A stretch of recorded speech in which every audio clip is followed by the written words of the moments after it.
शहर हैदराबाद मलकपेट सलीमनगर इलाके में तेलंगाना मुस्लिम माइनॉरिटीज विकास समिति की जानिब से एक प्रेस मीट मुनक्किद की गई, जिसमें खुसूसी मेहमान के तौर पर टीआरएस पार्टी के state wise president, TRS party के फाउंडर मेंबर संजीव राव, टीएमएम विकास समिति के वाइस प्रेसिडेंट अजीजुद्दीन और टीआरएस पार्टी के सीनियर लीडर टीएमएम विकास समिति के स्टेट प्रेसिडेंट की हैसियत से चुने गए मोहम्मद गियासुद्दीन मौजूद थे। स्टेट प्रेसिडेंट मोहम्मद गियासुद्दीन ने मीडिया से मुखातिब होकर कहा कि तेलंगाना मुस्लिम माइनॉरिटी विकास समिति का आगाज हो चुका है। अब माइनॉरिटीज को उनके हक हासिल करने में और भी आसानी होगी। उन्होंने ये भी कहा कि मुस्लिम माइनॉरिटी को हुकूमत के जरिए से जो भी सहूलतें दी जा रही है, ऐसी सहूलतें हिंदुस्तान के किसी भी रियासत में नहीं है। बहरहाल गियासुद्दीन ने बताया कि वो तेलंगाना के हर जिले में जाकर हुकूमत की जानिब से माइनॉरिटीज को मिलने वाली सहूलतों के बारे में बताएंगे। Crime control news Hyderabad.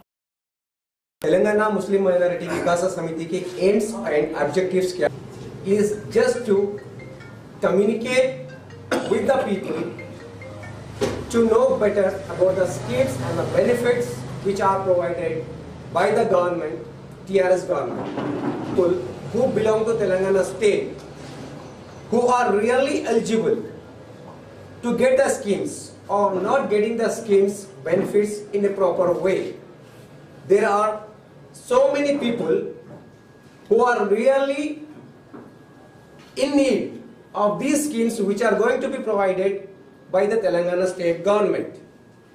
The thing is, why the Muslim minority people are not getting on the time, or why the really people who are in need are not getting the schemes?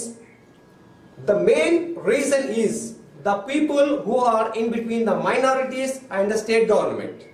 The main cause for establishing this society is to eradicate the brokers who are in between the people and the government. That the Telangana Muslim Minority Vikasa Samiti is not the society who goes behind or against the government or against any party.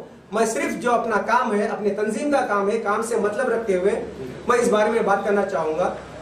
हुकूमत के तरफ से क्या हुआ है, क्या नहीं हुआ है, टीआरएस गवर्नमेंट की तरफ से ये आवाम जानती है। ये आवाम सिर्फ तेलंगाना की आवाम नहीं बल्कि हिंदुस्तान की सारी आवाम जानती है। और कौन कौन सी चीज़ों में हकदार लोगों को बोलना चाहूँगा कि सबसे पहले अगर हम ये बीच के लोगों को जो ब्रोकर स्टेप है, अगर उनको हटा देंगे तो एक गरीब को उसका हक गवर्नमेंट से सीधा सीधा मिल जाएगा। सेकेंड थिंग, गवर्नमेंट की तरफ से जितने स्कीम्स जो मिलना है वो मिल रहे हैं। इसके बावजूद भी अगर किसी को नहीं मिल रहा है तो this is the main point, वहां पे क्या रीजन है, किस वजह से किसी को कोई स्कीम नहीं मिल सकी है। आज शादी मुबारक स्कीम तेलंगाना में केसीआर साहब 51,000 से शुरू करे हैं, अभी 1,01,16 रुपया, यानी in between it was 75,000, then after it was been increase to 1,01,16 rupees. ढेर सारे ऐसे केसेस है यानी जो पेंडिंग है। लोगों की तरफ से ये सवाल है, लोग ये कहते हैं कि केसीआर साहब वादा कर लेकिन किसी स्कीम में कामयाब नहीं हुए हैं। किस तरह से कामयाब नहीं हुए हैं या नहीं हुए हैं, ये सारी आवाम जानती है। ये इसके बारे में मुझे शायद यहाँ पर बोलने की जरूरत नहीं है। मैं एक बात ये बताना चाहूंगा, अगर किसी हकदार को अगर हक मिलना है तो आप पहले सबसे पहले उसका प्रोसीजर जानिए, किस तरह से आपको स्कीम के लिए अप्लाई करना है। What is the exact procedure to move forward to get the benefits from the government. This is the main thing. Next thing, आपको किस तरह से फॉरवर्ड करना है, कहां पे फॉरवर्ड करना है। इसके लिए अगर आपको किसी भी तरह का डाउट है तो तेलंगाना मुस्लिम माइनॉरिटी के तरफ से हमारे पास एक ऑफिस है। यहाँ पर आप काउंसलिंग के लिए आ सकते हैं या किसी भी तरह के प्रोसेसिंग के लिए आ सकते हैं। उसका प्रोसीजर जानना है तो प्रोसीजर जानने के लिए प्रोसीजर के लिए आ सकते हैं, जिसके वजह से आपको गवर्नमेंट की जो भी स्कीम है, जो भी बेनिफिट्स आपको मिलने वाले हैं, उसको रिसीव करने में आसानी हो सके। जब किसी को कोई चीज़ हासिल नहीं होती है तो वो ब्लेम करते हैं गवर्नमेंट को। मैं इस चीज़ के खिलाफ हूँ। सबसे पहले आप उसका तरीका जानिए, उसको हासिल करने की कोशिश करिए। उसके बाद अगर आपको हासिल नहीं होता है, केसीआर साहब का ये वादा था कि मुस्लिम माइनॉरिटीज़ के लोगों को 12% रिजर्वेशन दिलाएंगे। कुछ लोगों का कहना यह है कि 12% रिजर्वेशन की जो इशू हुई थी वो सिर्फ एक ड्रामा था, वो सिर्फ एक नाटक था। ठीक है, चलो भाई मानते हैं अगर वो नाटक था, तो मैं सिर्फ ये बताना चाहूंगा आवाम से कि जितने वादे केसीआर साहब तेलंगाना स्टेट में, जब से तेलंगाना स्टेट अलग हुआ है, जितने वादे किए हैं तकरीबन वादे पूरे हो चुके हैं। उसमें से कई ऐसे वादे हैं जो वादे नहीं किए लेकिन उन चीज़ों को मुकम्मल करके दिखाए हैं।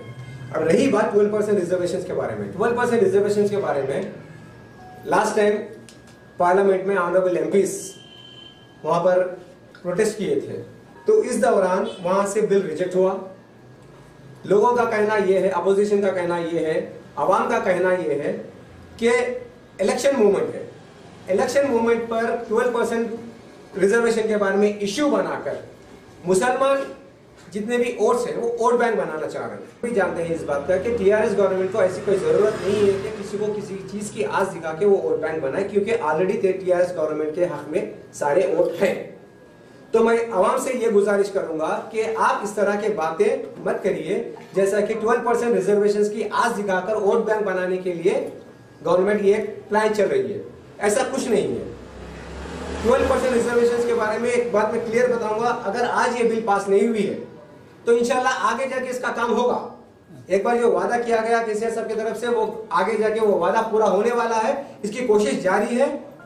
ये 12% रिजर्वेशन के बारे में अगर हमको इश्यू बनाना है, इश्यू बना के वोट्स गेन करना है, तो मुझे ये बताइए कि लास्ट टाइम जब इलेक्शंस पे टीआरएस गवर्नमेंट आई है वो इस बारे में सिर्फ 12% की वजह से नहीं आई है। इसके अलावा और भी वादे और भी प्रोमिसेस किए गए थे जो टीआरएस गवर्नमेंट आने के बाद उन चीजों को मुकम्मल करके दिखाया गया है। मैं एक बात और क्लियर करना चाहता हूं, जो अजमेर शरीफ के बारे में, जो राजस्थान में अजमेर शरीफ में संगे बुद्ध, तकरीबन लोग जानते हैं, तेलंगाना स्टेट के हर कोई जानते हैं कि यहां से जाने की तैयारी हुई थी, यहां से जाने की बात हुई थी। इसके लिए एक स्पेशल ट्रेन बुक कराई गई थी जिसमें 1500 लोग तेलंगाना से जाने वाले थे। किसी की रुकावट की वजह से वो काम नहीं हुआ। तो यहां पर मैं अजमेर शरीफ के बारे में एक बात आपको क्लियर करूंगा। अजमेर शरीफ में इंशाल्लाह ताला वहां पे संगे बुनियाद डालने की बात जो हुई है केसीआर साहब की तरफ से, वो भी पूरी होगी, लेकिन वक्त का इंतजार करना होगा, क्योंकि कुछ पर्सनल इश्यूज ऐसे है। क्योंकि आजकल की ये बात 12% रिजर्वेशन और अजमेर शरीफ के जो प्रोग्राम कैंसिल हुआ है, वहाँ पे संगे बुनियाद का, वहाँ पे फाउंडेशन करने का जो प्रोग्राम कैंसिल हुआ है, इसके वजह से इश्यूज कुछ हो रहे हैं, इंटरनली हो रहे हैं। वो कुछ वीडियोस भी रिलीज हुए हैं। मैं उनको ये बात बताना चाहूंगा कि एक अजमेर शरीफ के बारे में या 12% रिजर्वेशन के बारे में लोगों को अट्रैक्ट करने के लिए, वोट बैंक बनाने के लिए वादे किए गए थे। ये वादे सही है, हर चीज के लिए बेल बटन में प्रेस చేయండి।